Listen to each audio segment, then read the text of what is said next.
Kalau sampai hari itu ada aku di situ, tak ludahin muka bopengnya itu beneran. Sekarang Halah, pas. Hah?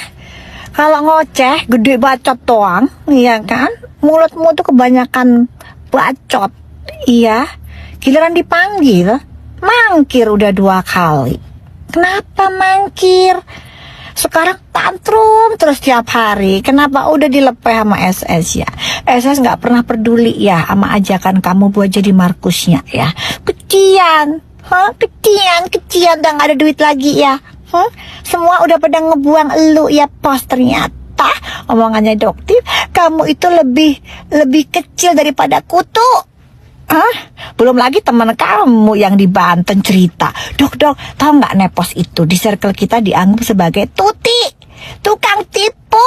Cuman kita sih pura-pura aja sih baik ke dia, padahal kita semua udah tahu kalau Nepos itu tuti, tukang tipu. Padahal dia ngomong circle kamu sendiri.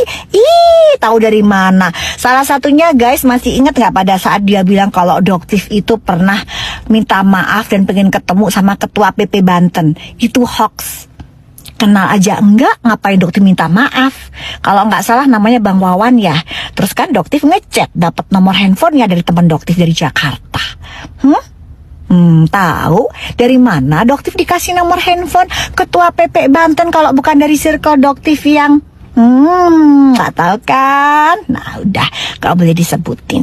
Yang penting kamu itu di circle-nya Doktif sekarang dianggap lebih rendah dari kutu. Jadi bahan ketawaan kita semua. Tuh lihat tuh, Nepos tantrum lagi Dok. Dok, sekali-kali kita bikin konten Dok. Atau Doktif live di rumah kita. Pasti dia setruk.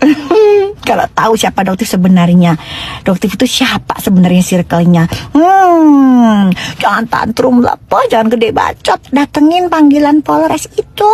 Udah 2 kali mangkir, mau diseret ya.